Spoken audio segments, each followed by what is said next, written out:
What's that story you've never been able to tell? Story 1. I never told this to anyone because there really isn't a conversation where you'd say it. I hated actor Tom Hardy with passion some years back. Why? Well, as a kid I watched a lot of WWE and my favorite wrestler was Jeff Hardy.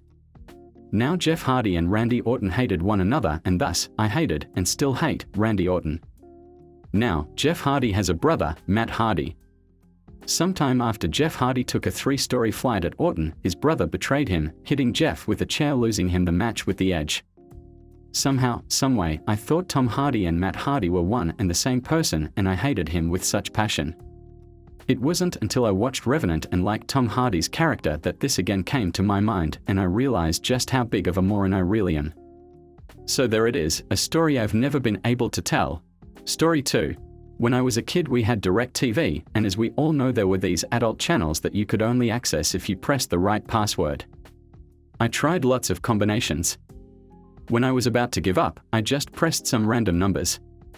I remember the feeling, it felt like someone else was pressing the buttons for me and I got it right. It was my father's date of birth.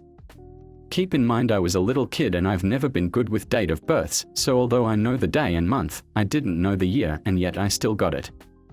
I've been chasing that high all my life. Every so often I play the lottery and I try to let my internal mind do the work, see if it can get it right. It never works. Story 3. I went to a brothel in Prague where you could take the ladies upstairs for a price. This place had another offer where you could have intercourse for free if you agreed to it being on webcam.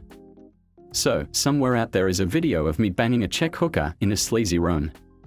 Now, this same hooker also claimed to have spent a week with Vin Diesel when he was in Prague. Reckons is gay, hired 3 girls to stay with him, didn't touch any of them once, and spent the whole week snorting cocaine and telling them he was too high to get it up. Story 4. I largely believe the universe is random and chaotic, but sometimes, things happen that makes me think there's some order and fate to it all. I fostered for a corgi rescue, and at one point I had a dog staying with me overnight because she was being transported cross-state to get to another foster home while she was listed on the website to find a new owner. After she left the next morning, I fretted about it but told myself she would do great with another family and I should let it go. I had been wanting a second dog, but I wasn't completely sold on the idea yet. A week later, I couldn't stand it anymore and emailed the rescue coordinator to see if she had been adopted, since she wasn't listed on the rescue site. The coordinator told me that out of sheer happenstance, she had completely forgotten to do the dog's online rescue profile, so yes, she was still available. And that's how I got my second corgi. Beyond that, I'm usually the type of person who leaves work right at the end of my shift every single day because as far as I'm concerned they get my 8 hours and that's that. Well, one day I get held up by some extra work I was doing to help someone. I left maybe 5 minutes late and ended up stopped by a train passing through town.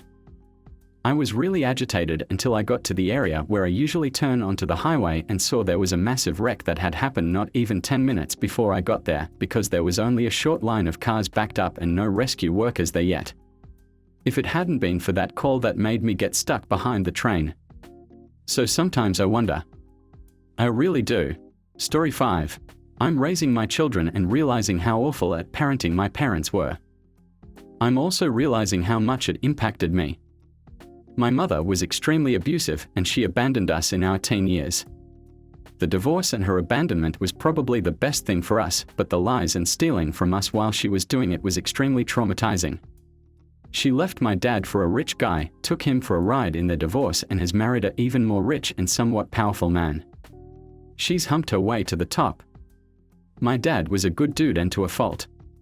He was afraid to stand up to my mother's abuse. I really think she grinded him down over the years and he had very little self-esteem. I think he was afraid to see us fail, so he didn't encourage us to try new things, and he certainly didn't push us in the things that interested us. He'd tell me not to try out for wrestling or football because the more experienced players would just kick my butt. I ended up being a starter in both sports. He never spoke to me about college or asked if I was interested. I'm taking my son to college baseball games every chance we get. Not so much because it's an interest we share, but because I want him to see what college campuses are like. I want him to see the girls. I want him to feel like it's not only attainable but it's his next step if he wants it to be. For me, it might as well have been another planet. Story 6.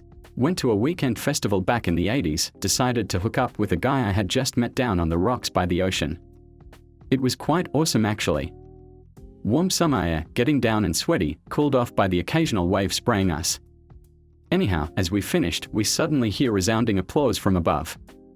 We look up and realize that we've put on a free show for a bunch of people sitting on a ledge above us. There was nothing to do but stand up, hold hands and take a bow. Not exactly a story you bring up in casual conversation. Story 7. When I was 3 years old, my dad became paralyzed from the waist down. I always told people it was because of a car accident. Truth was, my dad was a part of the Sicilian mafia and he was shot during a hit that was probably meant to kill him outright. As an adult, I've told a few people I'm very close with, like my husband and best friend, but everyone else get the car accident story. It's super weird and unnatural to have to hide this part of my life and my family, but it's just too awkward of a conversation to have otherwise. Story 8. My dad grew up with a spider monkey. My grandmother was a waitress at a diner in West Mississippi and one day, she saw a couple of men with this monkey handcuffed to the hood ornament of their car. They were driving up and down the road scaring the heck out of the monkey. When they finally stopped at the diner, Grandma goes out, rips the hood ornament off and takes the monkey. So, she carries the monkey home and not being aware that monkeys are pretty good climbers, puts him in the pen with the hound dogs. Monkey can escape and does. His favorite thing to do was go across the street to my great-grandmother's store and steal candy bars.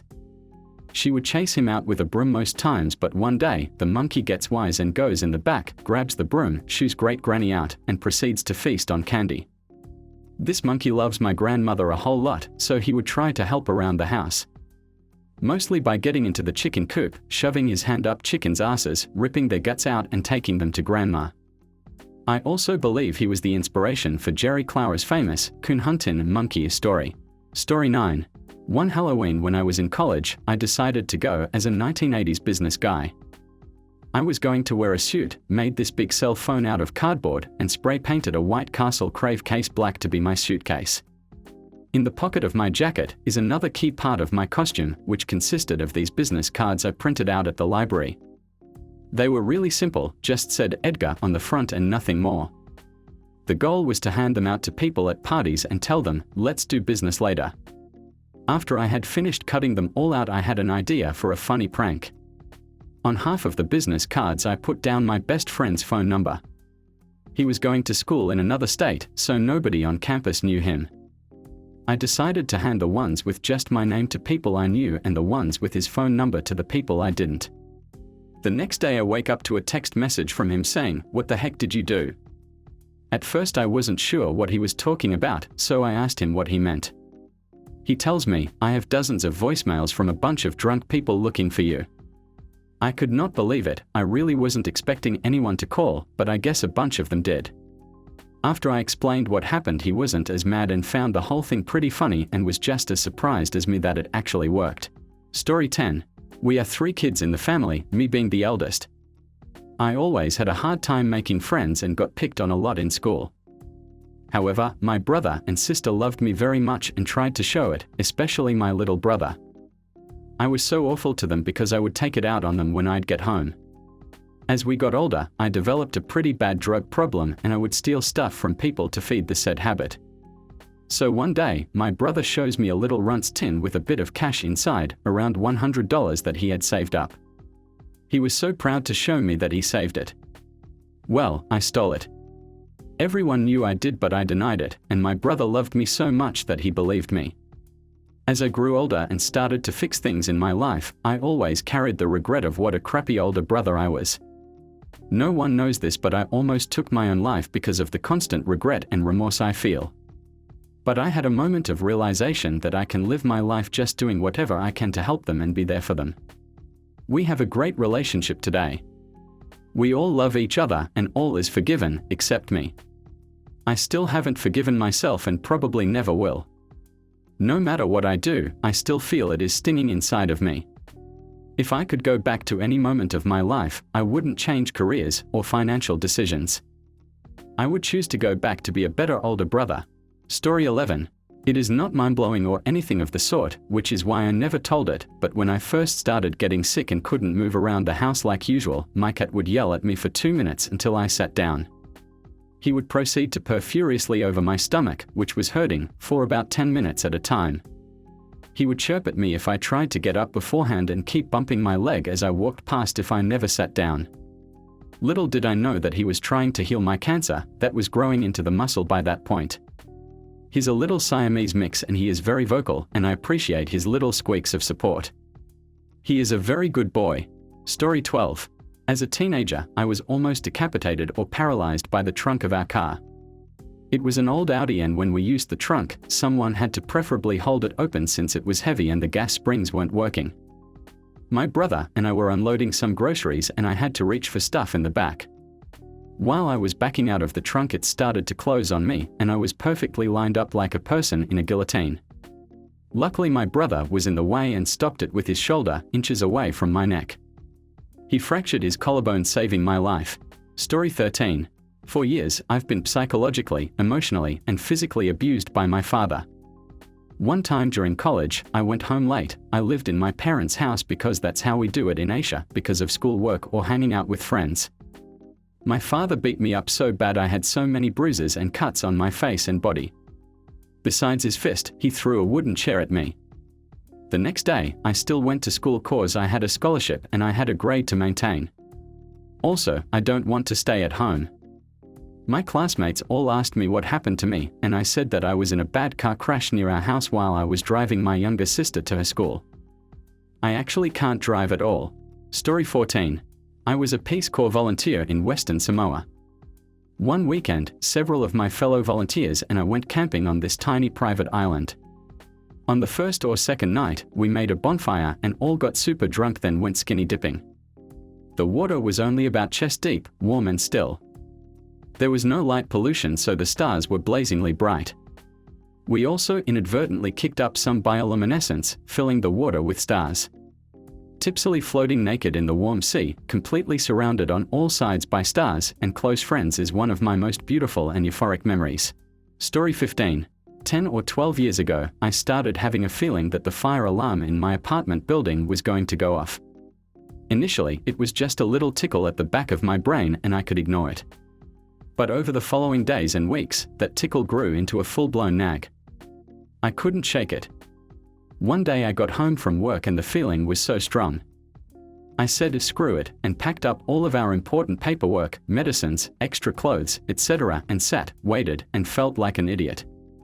Half an hour later, the building fire alarm went off. I grabbed all the bags and went outside. The fire trucks came and it was quickly discovered that a resident in the other tower had burned their dinner, and instead of opening a window, they opened their door, which let the smoke into the hallway, which set off the building alarm. That person had just moved into the building that afternoon. How the ever-loving heck did I know that was going to happen? I had this growing feeling for 6 weeks. And he just moved in that day. Story 16. I was at a water park with a girl I had a huge crush on and some of our mutual friends. I'm not a big fan of rides. She had been trying to talk me into going on one all day, and I finally agreed to try out this one really intense-looking slide. Basically, you go down the slide while sitting on this big inflatable thing, and it was for 2 people, so naturally I got paired up with the girl I had a crush on. We both climbed into the inflatable, which had these little handles on it for you to hold onto when you went down. When we went down the slide, it was way faster than I thought it would be. I accidentally let go of one of the handles, tried to grab it again, and ended up grabbing her hand instead by accident. I was really embarrassed, but she put her other hand on top of mine until we reached the bottom. I guess she thought I was scared, which is also kinda embarrassing, but it was a nice moment.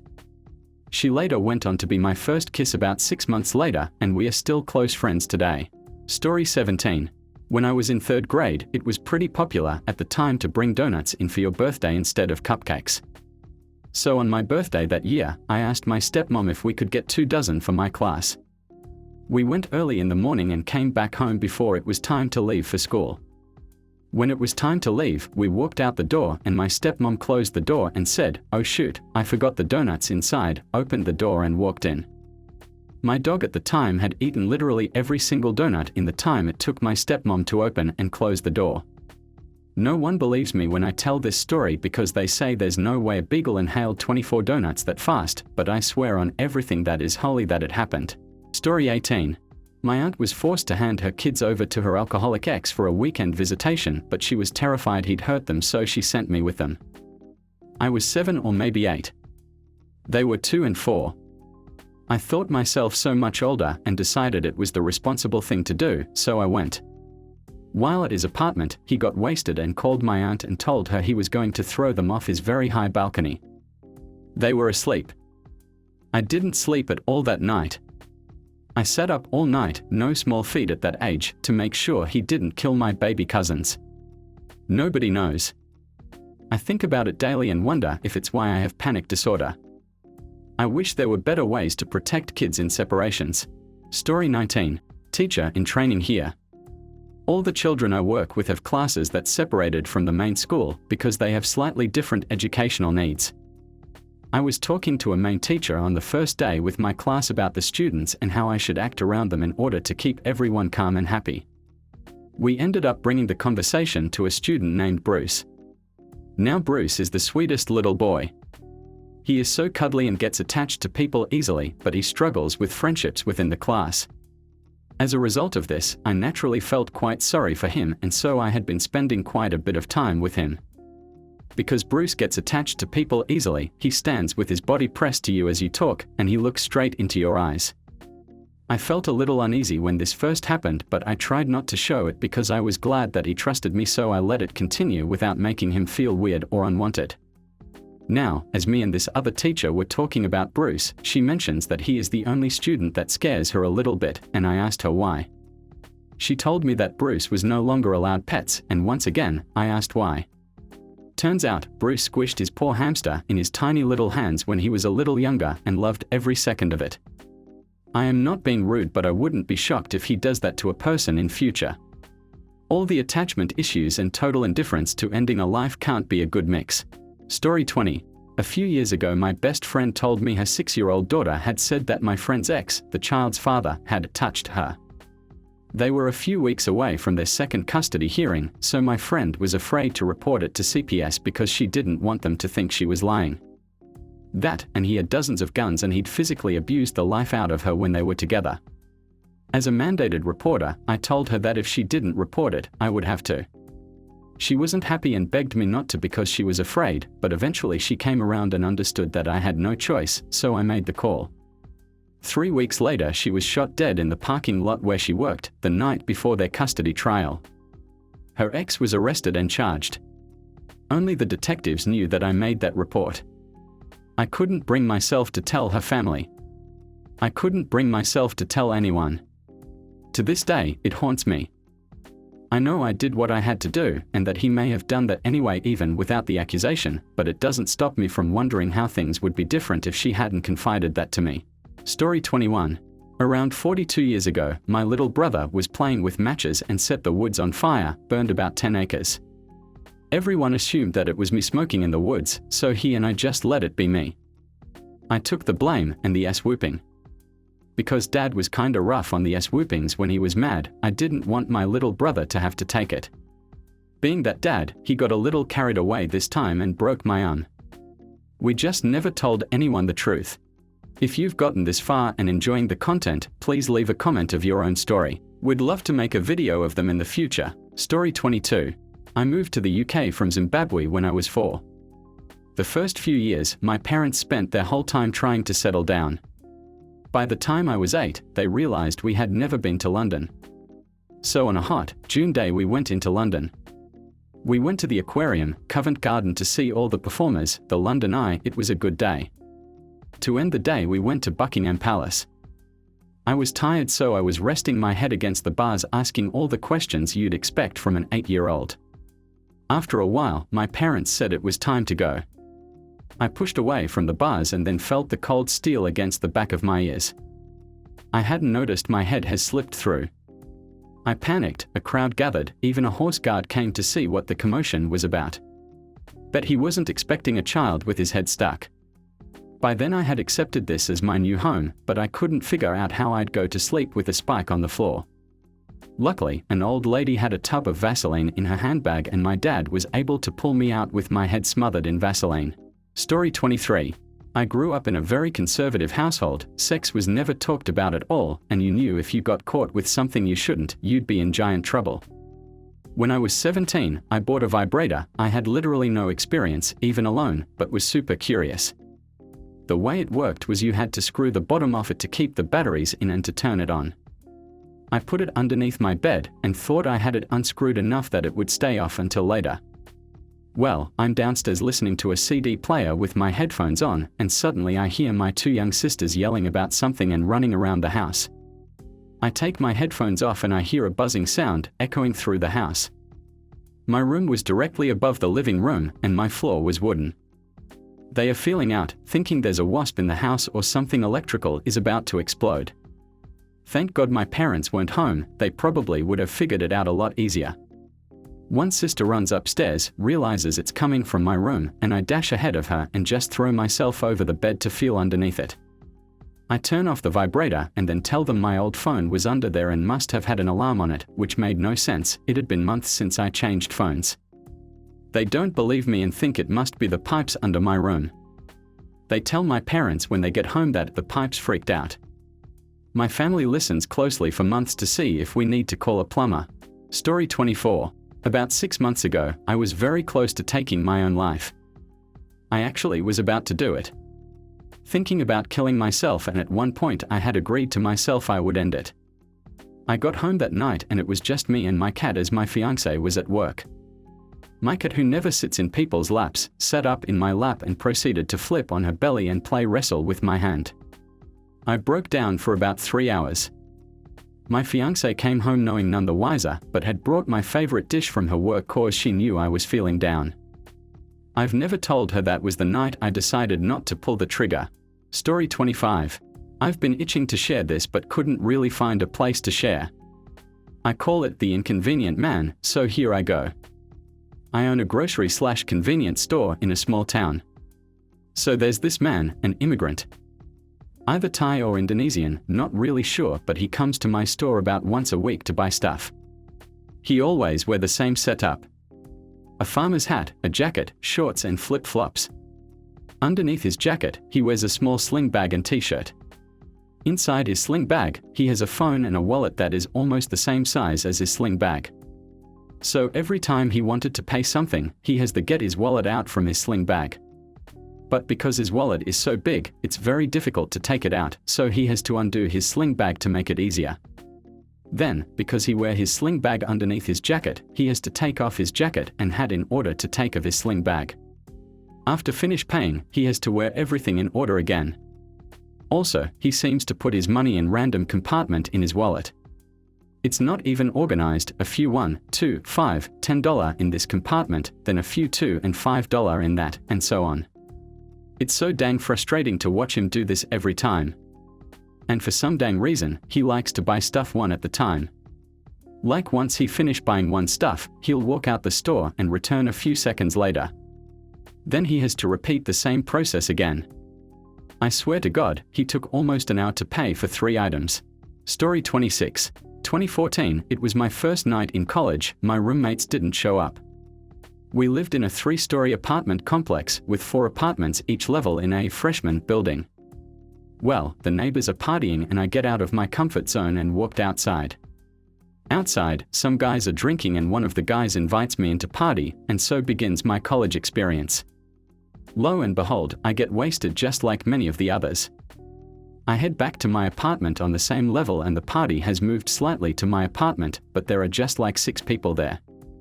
I start asking people to leave as I'm going to bed, but I'm so drunk, I know I don't care if they stay or go. I go to my room and there is a guy crashed in it. I tell him he doesn't need to leave, but please move over, and he does. I wake up and freak out because I have a boyfriend. I check to make sure we didn't have intercourse. No, but you came into my apartment asking everyone to leave and told me I could stay in your bed and hopped in. Confused, I ask him to clarify. Dude, this isn't your apartment. Took about 30 seconds to realize I just arrived at the wrong apartment and slept in a stranger's bed on my first night in college. Story 27. Back when I was in high school, I wanted to approach this girl on a bus on my way to school. She was really hot and I knew I'd regret it if I didn't approach her. There was one big problem: there was a middle-aged lady seated next to her and I couldn't talk to this girl with the lady right next to her. I had to think of a quick way to get rid of the lady. I then woke up from my seat, slowly walked to the row they were seated and calmly asked the lady, "Excuse me ma'am, could you please let me sit next to my sister?" Turns out the lady was the girl's mom. Story 28. When I was a college freshman, I tried to boil 3 eggs then fell asleep. I woke up to a smell. I went to the stove and the water was completely gone from the pot. So like an idiot, I got some water in a big bowl and poured it into the pot. You probably know where this is going. The eggs exploded like dynamite. Scalding hot egg hit my face. It blew me back and knocked me to the floor. Here's the scary part. I felt my face and looked at the egg on my finger but thought it was burnt skin coming off my face. I almost started crying. How badly burned was I that my facial skin came off to the touch? I walked to the bathroom, shaking, and looked in the mirror. I expected to see a horribly disfigured face, but I saw egg and eggshells. I wiped it with my hand and felt incredible relief. I also felt incredibly stupid, but so what, right? I spent the next hour cleaning egg off the ceiling, the walls, the floor, etc. My face was red for a couple days. Story 29. I was a lonely kid in the mid-2000s and I joined chat rooms like most kids my age. I was a little younger than the average kid on there, so I lied and upped my age on them. Said I was 15 or 16 instead of 11 or 12. I never gave actual info. I said I lived in a different state, almost always gave a fake name. I thought I was clever. I mostly used the sites to either A, talk to girls my age about life, school, and boys, or B, role-play chat with boys because my family was very strict and religious and I was curious about sex. I was super inexperienced and thought I could get some information or at least explore some different feelings from it. A few years after my parents found out about the chat sites and grounded me permanently from the internet, my dad got a call at work from an FBI agent located in our state asking about me being his daughter and my email address. I had foolishly given a girl my email address and exchanged names and small talk before she asked to exchange pictures. She sent one first and it was so weird it freaked me into not sending one. The picture was so overtly sexual that I was just not interested. I forgot all about her after that. Turns out she was some 40-year-old child X-rated collector in a different time zone who was getting pictures from kids and swapping them around with other pedos. It was a very complicated but apparently normal thing for those types of people. My email had been found in his computer and so they had to talk to us since I was still a minor. I didn't reply with a picture so they weren't too worried about it. I wasn't much help, I don't think. I still refer to that person as a hoe when I think about it, or when I tell someone like my partner. The FBI lady called later to tell my parents he had been found guilty and sent to prison. I don't know his name, I don't want to. It definitely freaked me out for a long time. Story 30. When I was in kindergarten I fell asleep on the bus to school. No one woke me up. I wake up eventually and the bus is empty. I panic, as any 5-year-old does, and run to the front of the bus and try the door. It's locked. It was parked in a KFC parking lot, so people were coming in and out of the building. I started wailing with terror, banging on the glass doors, snot pouring down my face and into my mouth as people walk by and point at me. They mumbled and got into their car and left. By the time the bus driver finally came back out with a chicken meal, the entire door was covered in my slobber and tears. She instructed me how to open the closed door so she didn't have to put her meal down. I was still freaking out obviously and didn't understand. So she sighed, put her food down and finally opened the door and asked me what was I doing there. She called the school and drove me there, still covered in snot. I remember walking into my class with everyone standing in a line and hugging me one at a time. After that day, they made a rule for all bus drivers to get up and walk the bus front to back to make sure no kids get left sleeping. Story 31. The night my son was born, my wife lost a lot of blood. In an instant, our delivery room was filled with 25 medical personnel after a rapid response call. My wife was white as a ghost and hardly coherent. I stood beside her holding her hand while she received emergency blood, plasma, and platelets. I was in total shock in the moment until my wife locked eyes with me and asked, "Am I dying?" I lost it. I'm losing it now typing this. It was the scariest moment of my entire life and I really have trouble reliving it.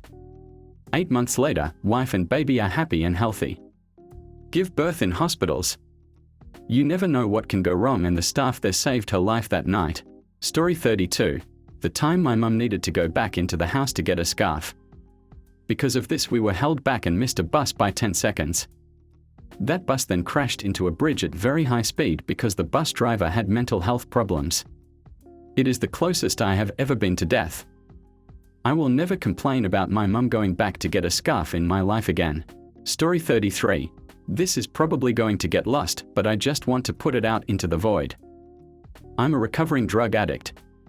I dropped out of school but would still show up on campus to pick up drugs or meet people. I was sitting outside the cafe one night waiting on some pills. I weighed 100 pounds soaking wet and hadn't eaten in days. There was this girl in the honors program with me when I was still enrolled, and we had many classes in that program together. She was a unique young lady. My friend and I bullied her in the past and didn't try to hide it. She walked by and asked me how I was, and I was so clearly sick. There was an awkward silence and she asked me if she could buy me some food. She took me into the cafe and bought me a cookie. I said thank you and we parted ways. I cried so hard that night. I was overwhelmed with guilt and gratitude and shame. I never saw her again. That was about 8 years ago and I remember it clearly, down to what I was wearing. I don't remember her name, but I will never forget her kindness. It was a bright moment in an otherwise sad time in my life. Wherever she is, I wish I could thank her. Story 34. Remember when the world was supposed to end in December 21, 2012? That night a bunch of my friends and I were hanging out in my apartment, smoking a lot of weed and playing games. We made a bunch of jokes about the world not having ended. I was pretty young and dumb, so I actually had some anxiety about that. It felt good to laugh it off. We go on my balcony to have a cigarette and watch the sunset. Out of nowhere there's an enormous explosion and the sky flashes lime green. We all stop talking and stare as the sky flashes green, pink, yellow, and there are these crazy indescribable crackling noises. I'm stoned as a bitch and I decide this is it, it's happening. I go into emergency preparedness mode for the alien invasion and for some reason start filling my bathtub with water. I think it was so we'd have water to drink if we were hiding from aliens and the water lines got interrupted. I'm stupid. We all run around yelling and freaking the heck out for about 5 minutes while the sky continues to strobe neon colors. So what had happened was, a transformer blew somewhere nearby. No idea that this was what happened in that circumstance, but due to the date, I was not the only one to lose it. My mother was out, and one of her companions fell to her knees and started praying the rosary for the second coming when the sky started changing colors. Never found a good time to share that story, but it cracks me up and I still catch crap for the dang bathtub. Thank you for watching. If you enjoyed this video, please hit the like button and subscribe to Thread Talk for more content like this. Also, don't forget to turn on notifications so you never miss out. Have a dope day and we'll see you in the next video. Cheers!